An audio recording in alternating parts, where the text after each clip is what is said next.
Dizem que a vingança é um prato que se come frio. Bem, a Ucrânia levou mais de 3 anos e meio, mas acabou de servir uma vingança mais do que merecida a um dos chamados açougueiros de Bukhar, Veniamin Mitsarin, um criminoso de guerra implacável e frio, ligado a uma das piores atrocidades da história moderna. Em um ataque cuidadosamente planejado e perfeitamente executado no interior da Rússia, as forças ucranianas deram um fim rápido e repentino à vida de Mitsarin. Ainda resta uma lista de criminosos de guerra a encontrar e eliminar nas próximas semanas e meses. O assassinato ocorreu na região de Kemerovo, na Rússia, que fica situada na parte central do país, no sul da Sibéria, com o Cazaquistão a sudoeste e a Mongólia a sudeste. Kemerovo está a cerca de 3.200 quilômetros da fronteira com a Ucrânia, tornando o incidente ainda mais impressionante para os ucranianos. Assim, Kiev provou mais uma vez que suas forças são mais do que capazes de realizar ataques precisos e direcionados, não só em suas terras ocupadas e fronteiras, mas também no interior do território inimigo. Em 25 de outubro, um carro circulava em uma região remota da Rússia. O criminoso de guerra Veniamin Vladimirovich Matsarin estava ao volante. Não sabemos para onde ele ia ou o que planejava fazer. Mesmo assim, ao acordar naquele sábado, ele não imaginava que seria seu último dia. Mas foi exatamente isso que aconteceu. Segundo o relatório oficial da Direção Principal de Inteligência da Ucrânia, o carro de Matsarin foi explodido no mesmo dia, matando instantaneamente o tenente-coronel de 45 anos. O Direção Principal de Inteligência da Ucrânia divulgou no Telegram uma análise do incidente e um vídeo explicando o papel de Matsarin no massacre em Bukhar, ocorrido no início de 2022, logo após a invasão russa. O vídeo supostamente mostra o momento da morte de Matsarin, flagrado pela câmera ao volante de um carro prateado. Depois, uma pessoa não identificada para na estrada com um detonador remoto. A câmera mostra o mesmo carro prateado ao longe. O botão é acionado e o carro explode em uma grande bola de fogo. E com isso, Veniamin Matsarin não existia mais. Veja o que o Direção Principal de Inteligência da Ucrânia disse sobre o acontecimento. Em 25 de outubro de 2025, um carro explodiu em Kemerovo, Federação Russa, sendo dirigido pelo criminoso de guerra Matsarin Veniamin Vladimirovich. O tenente-coronel Matsarin, nascido em 1980, serviu na Destacamento Móvel de Propósito Especial, Obareg, da diretoria da Guarda Russa da região de Kemerovo. Obareg é uma das muitas unidades da Guarda Russa, envolvido em crimes de guerra e genocídio do povo ucraniano na região de Kiev, cometidos pelo exército de ocupação russo durante a invasão da Ucrânia em fevereiro e março de 2022. Com as provas e relatos de testemunhas, o gabinete do procurador-geral iniciou investigações criminais contra os militares da unidade por violação das leis e costumes de guerra. Em abril de 2022, a inteligência militar da Ucrânia identificou os criminosos de guerra do Obereg e planejou medidas para puni-los. A direção militar do Ministério da Defesa da Ucrânia lembra que haverá retribuição justa para cada crime de guerra cometido contra o povo ucraniano. Como observa o relatório do Direção Principal de Inteligência da Ucrânia, Matsarin faz parte de uma unidade especial com o codinome Obareg, que em inglês significa amuleto.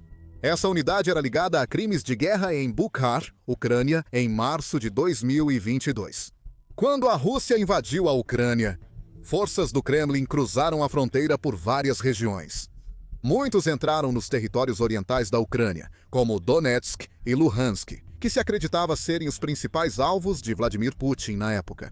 Alguns também entraram na Ucrânia pelo norte, via Belarus, rumo à capital Kiev. Uma grande coluna de veículos militares russos cruzou a fronteira e entrou na região de Kiev, pretendendo erguer a bandeira russa no centro da Ucrânia. Mas Kiev fica aí, a dezenas de quilômetros da fronteira com Belarus. Então, as forças russas primeiro tiveram que avançar por várias cidades e vilarejos em sua jornada até a capital. Bucha era uma dessas cidades. Lar de cerca de 37 mil pessoas. Antes da guerra, Bukhar era uma cidade pequena e tranquila, pouco conhecida fora da Ucrânia. No fim de abril de 2022, o mundo todo conheceria seu nome. Em 27 de fevereiro de 2022, forças russas entraram em Bukhar. Havia tanques, paraquedistas, unidades de engenharia militar e reservas do 36º Exército de Armas Combinadas da Rússia, além das unidades, seção de resposta rápida e destacamento móvel de propósito especial. Forças também estavam presentes, junto com numerosos sistemas de artilharia que bombardearam a cidade, reduzindo vários prédios a montes de escombros. Essa era uma força séria, e uma cidade pequena como Bucha não estava preparada para resistir a ela. Os russos levaram menos de 2 semanas para capturar completamente a cidade. Ainda houve muitos combates de vai e vem nesse período, com os moradores locais de Bucha fazendo sua parte. Segundo relatos, lançando coquetéis Molotov caseiros, incendiaram vários veículos inimigos. Nesse processo, a Ucrânia também conseguiu organizar uma evacuação parcial da cidade no início de março, levando centenas de mulheres e crianças para fora da cidade de trem e ônibus. E suas forças terrestres tentaram repelir os invasores pelo máximo de tempo possível. No entanto, à medida que a cidade foi submetida a bombardeios cada vez mais intensos e as unidades russas tomaram o controle de todas as principais rodovias da região, o inevitável aconteceu, e Buchar caiu sob o controle do Kremlin em 12 de março. A Ucrânia não quis desistir da cidade e nos dias seguintes planejou uma contraofensiva na região. No fim do mês, Bucha voltou ao controle ucraniano e os russos recuaram. Por um momento, isso pareceu uma vitória importante para as forças da Ucrânia. Nos dias seguintes, todo o horror do ocorrido na cidade seria lentamente revelado. Milhões na Ucrânia e no mundo choram ao ver o ocorrido. Já havia indícios de que as forças russas na cidade provavelmente cometeram crimes de guerra. Na batalha inicial de Bucha, houve relatos de soldados russos atacando veículos civis, atirando em moradores ou prendendo pessoas em casa. Só podiam sair às vezes para cozinhar e mover corpos. Em 27 de fevereiro, no início da batalha, um jornalista relatou que russos atiraram em um veículo civil, matando um homem e ferindo outro. Em 4 de março, surgiu outra história comovente. Um SUV percorria as ruas de Buchar. 3 jovens ucranianos, todos na casa dos 20 anos, estavam a bordo. Eles decidiram sair pela cidade para entregar ração a um abrigo de animais com poucos suprimentos. E eles estavam a caminho de uma residência familiar próxima, quando, de repente, um veículo russo abriu fogo contra o SUV, matando todos os seus 3 ocupantes inocentes e inofensivos. No dia seguinte, 2 famílias assustadas decidiram fugir de sua cidade natal após bombardeios russos quase constantes. Eles prepararam as malas e traçaram uma rota para o oeste, saindo de Buchar, rumo à vila de Romanivka. Em 2 carros, eles partiram em busca de um refúgio seguro para si e seus entes queridos. Antes do fim do dia, mal chegaram ao final da rua. Um blindado russo avistou o comboio e atirou, matando uma mulher e 2 filhos no primeiro carro, e um homem no segundo. Relatos igualmente horríveis ganharam manchetes mundiais durante a batalha. Mas foi somente quando as forças da Ucrânia retomaram o controle da cidade que toda a extensão do que ficou conhecido como o Massacre de Bucha foi revelada. No dia 1º de abril, depois que os russos se retiraram e as tropas ucranianas começaram a avaliar os danos, imagens de vídeo chocantes apareceram nas redes sociais, mostrando um número impressionante de vítimas civis. Homens, mulheres e crianças mutilados foram enterrados em valas comuns. Havia provas de espancamentos, tortura, estupro e execuções. Várias vítimas com as mãos amarradas para trás. Muitos corpos foram queimados ou deixados para apodrecer nas ruas, alguns armadilhados com explosivos, como uma última manobra cruel das impiedosas tropas russas antes de fugirem da área. Os sobreviventes logo compartilharam relatos, revelando um quadro sombrio do que ocorreu na cidade durante o breve e devastador período sob ocupação russa. Muitos relataram viver em terror constante, escondidos em porões e usando velas para luz e calor. Com pouca comida e água guardadas, rezavam e torciam para que cada noite não fosse a última e que os russos não os achassem. Moradores relataram muitas histórias sobre a crueldade dos russos e seu desprezo pela vida humana.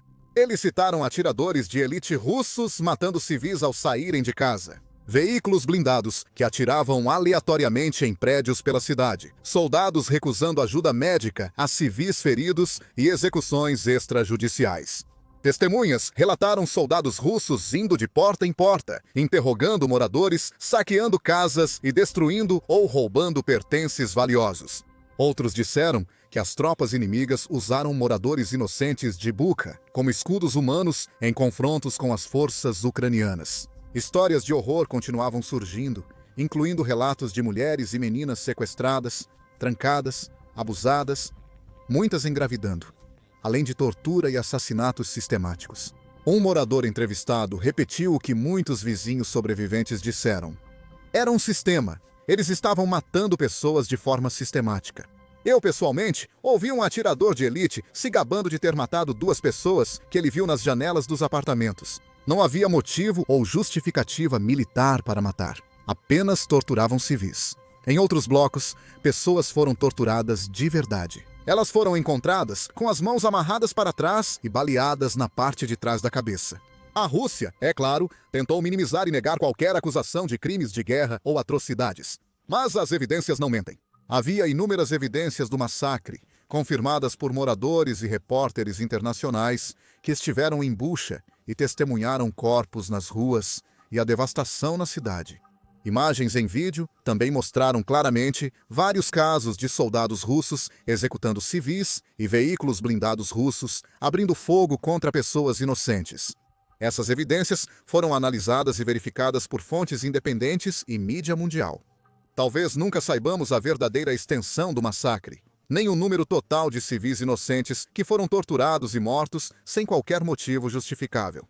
Estimativas iniciais apontaram cerca de 280 corpos em valas comuns. Esse número aumentou para 300, depois mais de 400, quase 500, conforme surgiam mais evidências e restos humanos. Em toda a região mais ampla de Bukhar, vários veículos de notícias, como a British Broadcasting Corporation, afirmaram que mais de 1.000 civis foram massacrados pelos russos ao longo de apenas algumas semanas. Foi uma das piores atrocidades dos últimos tempos. Um massacre incompreensível, que chocou o mundo e revelou em detalhes gráficos a extensão brutal da agressão russa. Após o terrível evento, a liderança militar e especialistas em inteligência da Ucrânia prometeram vingança. Eles logo iniciaram o trabalho, identificando todos os envolvidos no massacre, descobrindo nomes, idades, locais e patentes.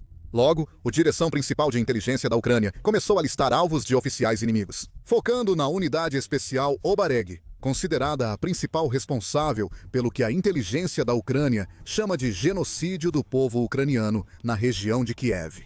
A lista, divulgada online em 14 de abril de 2022, inclui mais de 60 pessoas identificadas por nome, patente e detalhes do passaporte. Veniamin Vladimirovich Metsarin era o 4º dessa lista. Ele participou do massacre. Embora não saibamos quais crimes de guerra cometeu, a Direção Principal de Inteligência da Ucrânia encontrou provas claras de seu envolvimento. As forças da Ucrânia não puderam se vingar de imediato, pois tinham outras prioridades. E rastrear um único oficial russo específico é quase um desafio impossível, exigindo enormes esforços, análises e inteligência. Mas a Direção Principal de Inteligência da Ucrânia nunca esqueceu a promessa feita aos que morreram em Bukhar. Sempre quis levar criminosos como Matsarin à justiça. E quando surgiu a chance, os agentes da Ucrânia não hesitaram. Eles localizaram o tenente-coronel na região de Kemerovo, iniciaram uma operação de vigilância para entender seus hábitos e movimentos, e planejaram sua morte. A partir daí, parece que os agentes ucranianos devem ter, de alguma forma, colocado secretamente um dispositivo explosivo no carro de Matsarin. Esperaram ele assumir o volante para apertar o botão e acabar com sua vida, e esse não foi um caso isolado. Na verdade, vários assassinatos de autoridades e militares russos ocorreram no próprio território nos últimos anos. Em abril, o general russo Yaroslav Moskalik, vice-chefe da Diretoria de Operações das Forças Armadas Russas, morreu em uma explosão de carro perto de Moscou.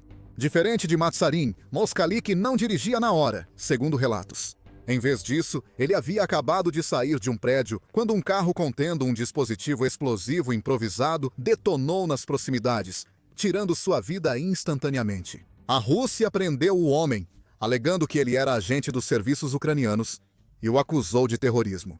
E embora a Ucrânia nunca tenha realmente assumido a responsabilidade por esse incidente, certamente há uma forte probabilidade de que seus agentes tenham estado envolvidos de alguma forma. Alguns meses antes desse incidente, outro general russo, Igor Kirillov, também foi morto por uma bomba detonada remotamente que havia sido colocada em uma scooter elétrica estacionada do lado de fora de um prédio de apartamentos em Moscou. Kirillov, assim como Matsarin, não tinha caráter bondoso ou nobre. Ele liderava as forças de proteção nuclear, biológica e química da Rússia, e supunha-se que autorizou armas químicas ilegais contra a Ucrânia. Segundo o relatório do Departamento de Estado dos Estados Unidos da América, Kirillov permitiu o uso de cloropicrina, gás asfixiante usado na Primeira Guerra Mundial e proibido pela Convenção sobre Armas Químicas em 1993. Fontes ucranianas afirmam que mais de 2.000 soldados foram hospitalizados e 3 morreram após ataques com armas químicas comandados por Kirillov. Mais uma vez, as forças ucranianas aguardaram o momento certo, planejaram suas ações com cuidado e atacaram quando chegou a hora certa. O Serviço de Segurança da Ucrânia rapidamente assumiu a autoria pela morte do general, com uma fonte dizendo a The Economist que Kirillov era um criminoso de guerra e um alvo perfeitamente legítimo. Antes de prosseguir, deixo um aviso severo. O mesmo fim vergonhoso aguarda quem mata ucranianos. No fim de 2023, o deputado de Luhansk, apoiado pelo Kremlin, Mikhail Filipinko, foi morto por uma bomba em seu carro. Novamente, a Ucrânia assumiu a responsabilidade, e a direção principal de inteligência da Ucrânia anunciou a morte do político no Telegram. Uma operação especial para eliminar a execução de Filipinko foi realizada, juntamente com representantes do movimento de resistência. A direção principal de inteligência da Ucrânia explicou que Filipinko organizou câmaras de tortura nos territórios ocupados de Luhansk, onde prisioneiros de guerra e civis eram submetidos a torturas desumanas. Há uma tendência clara aqui. Oficiais e autoridades russos que torturam, assassinam, envenenam ou de alguma forma causam dano ao povo ucraniano inocente estão sendo sistematicamente caçados e eliminados do mapa. Matsarin é apenas o exemplo mais recente. A lista do Direção Principal de Inteligência da Ucrânia tem muitos outros nomes, e quem ainda está nela deve se preocupar com a segurança. Porque, como prova o assassinato de Matsarin, os agentes da Ucrânia não conhecem limites. Mesmo que assassinos e criminosos russos fujam por milhares de quilômetros para se esconder, buscando abrigo em regiões que parecem seguras e distantes dos horrores da guerra, as forças de Kiev demonstram claramente ser capazes de rastreá-los e entregar justiça rápida. Um a um, eles serão localizados e mortos. E parece que nada vai atrapalhar a missão do Direção Principal de Inteligência da Ucrânia de eliminar cada um deles. E fazer justiça às centenas de inocentes mortos em Bucha, em 2022, em circunstâncias terríveis. Matar os responsáveis não vai trazer de volta aqueles pobres civis, mas talvez ajude seus amigos e familiares sobreviventes a dormir um pouco mais tranquilos. Saiba mais sobre o estado atual da guerra entre Rússia e Ucrânia neste vídeo. Analisa como ataques de precisão de Kiev a refinarias e infraestrutura na Rússia causaram uma crise irreversível, possivelmente sem recuperação para o Kremlin. Confira nossa análise de provas que mostram como o conflito está mudando a favor da Ucrânia, talvez permitindo que as forças de Kiev retomem todo o território perdido. Para garantir que você não perca mais notícias de última hora e grandes desenvolvimentos da guerra Rússia-Ucrânia e de outros conflitos globais, não se esqueça de clicar no botão de inscrever-se e ativar as notificações. Obrigado, como sempre, por assistir.